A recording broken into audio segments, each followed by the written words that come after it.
Hace unos meses que la desaceleración económica llegó a la construcción, lo que se nota, por ejemplo, en las mayores exigencias para que ese sector reciba créditos bancarios. A esa realidad ahora se suma la venta de viviendas, que como hemos visto tuvo una caída de más de 6% en el Gran Santiago entre abril y junio.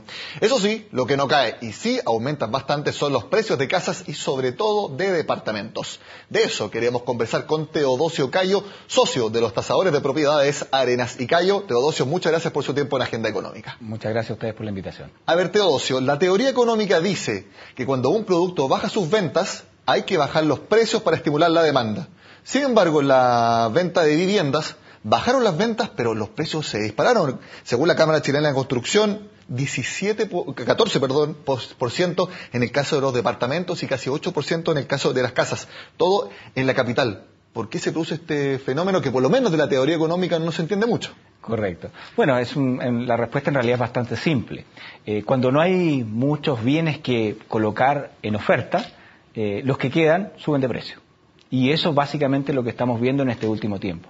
Es decir, sigue la tendencia de las personas por adquirir departamentos o casas, y la cantidad de departamentos o casas que están disponibles no son tantas. Es más, hemos visto que están relativamente concentradas en ciertas áreas y por lo tanto, al haber una concentración, estos valores necesariamente tienden a subir.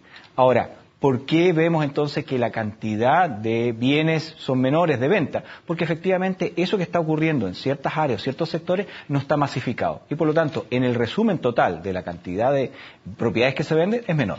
Es decir, acá todo el punto principal es el stock de unidades que se tienen, en este caso, en la construcción para la venta de viviendas. De hecho, el gremio del sector proyecta que en departamentos hay un stock disponible de 13 meses y medio, y en casas 8 meses y medio. Eso es, me imagino, que un bajo stock. Es muy bajo stock, muy bajo stock. Hay que pensar que solamente considerando los periodos de construcción más el periodo de comercialización podríamos tener plazos aún mayores que ese, y por lo tanto lo que nos está diciendo ahí es que rápidamente hay que tratar de generar mayores estímulos para la construcción en distintas áreas, de manera tal de que se alinee tanto la oferta con la demanda que hoy día existe. Teodosio, siempre, por lo menos no siempre, en el último tiempo, en los últimos 2-3 años, se está bien hablando de que son cada vez menos los permisos para construcción y también el suelo disponible. Pero ¿eso es una realidad en todo Santiago o es solamente en los lugares donde la gente está o que aspira a tener un departamento o una casa? Estamos hablando del sector nororiente, que es la aspiración un poco más concentrada. Correcto. En realidad, la baja de permiso de edificación se ha venido registrando desde el año 2012-2013 y por lo tanto los efectos de esos permisos que se otorgaron en ese periodo están teniendo hoy día, ¿no es cierto?, una realidad. Lo que está sucediendo en este último periodo, hemos estado viendo un mayor número de permisos, pero para asegurar que las condiciones futuras de lo que va del 2014 a 2015 podamos tener las mismas condiciones que se otorgaron en este minuto. Por lo tanto, no es que sea un proceso o un tema generalizado, la baja propiamente tal, sino que es cómo se está conformando la cantidad de posibles nuevos proyectos a futuro. Y esta concentración de la búsqueda de los lugares donde vivir, por ejemplo, en el sector oriente, nororiente de la capital, incluso un poco Santiago Centro, ¿es algo que se está incrementando? O sea, la gente está dejando de buscar en otros lugares del Gran Santiago y se está concentrando ahí, y eso también hace que los precios en el promedio de la capital también se impulsen fuertemente. Sí, incluso hay algo que refleja un poco esa temática. Si nosotros vemos la superficie promedio por vivienda, el año 2012 estábamos alrededor de los 60-65 metros cuadrados. Hoy día los nuevos permisos están con un promedio de 80-85 metros cuadrados. Es decir, la cantidad de metros cuadrados disponibles en promedio ha aumentado, y eso significa también que el costo de esa vivienda va a aumentar, y por lo tanto eso se va a localizar claramente en sectores de más altos ingresos o de ingresos medios altos. A ver, si para departamentos los precios crecieron 14% en 12 meses y casas crecieron casi 8%, ¿cuáles son las proyecciones de aquí en más?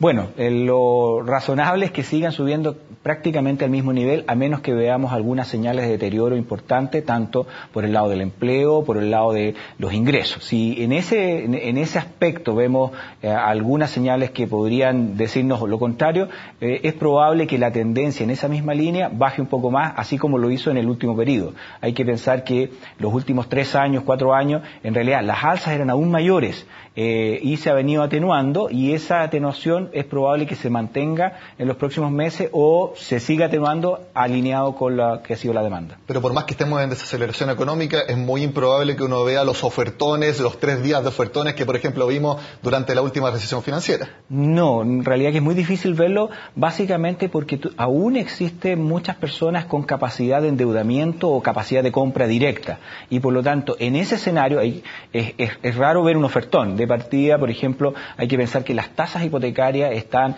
en los niveles más bajos que hemos visto, es decir, hay un 3,99% de tasa anual, digamos que es una tasa prácticamente histórica en términos promedio, y por lo tanto, esa señal, más la cantidad de personas que están hoy día como posibilidad de adquirir un bien, hacen un escenario perfecto para compra. 2 recomendaciones para las personas. Muchas veces yo escucho que hay gente que dice, no compremos al tiro, esperemos a que bajen los precios. Eso no va a pasar. Es muy difícil que suceda. Es decir, lo que normalmente sucede en términos de los precios para los bienes raíces, que es un poquito distinto que en otros casos, es que va a depender mucho de la capacidad que tenga la gente de compra. Por lo tanto, el precio normalmente sigue en alza y va a depender mucho si esa persona es capaz de absorber o no esa deuda y con qué porcentaje lo absorbe. Si eventualmente tuviera que poner un mayor pie, un mayor enganche inicial, por ejemplo, del 90 bajar al 80 y por lo tanto tener un 20% de enganche inicial o pie, claramente en esos escenarios sí podríamos tener algunos productos inmobiliarios un poco más complicados. Teodosio, mi última pregunta y tenemos muy poco tiempo, segundos. ¿Es recomendable ahora buscar en el mercado secundario? De hecho, las cifras así lo indican. Es decir, muchas de las personas que no han encontrado efectivamente la cantidad de metros cuadrados o el tipo de bien que andan buscando porque no está en oferta hoy día disponible, han ido a la segunda vivienda obviamente con las reparaciones, con las modificaciones que en esa segunda vivienda normalmente hay que hacer. Bueno, recomendación para las personas, si los precios están en alza, entonces hay que buscar en las casas usadas, ya que ahí siempre se encuentran mejores tarifas. Teodosio Cayo, muchas gracias por su tiempo en Agenda Económica. Gracias a ustedes. Bueno, y con el análisis de la venta, de la baja en la venta de terrenos en la capital, pero que los precios siguen subiendo, terminamos este martes en el programa. Como siempre, los invito a que sigan con nosotros en CNN Chile.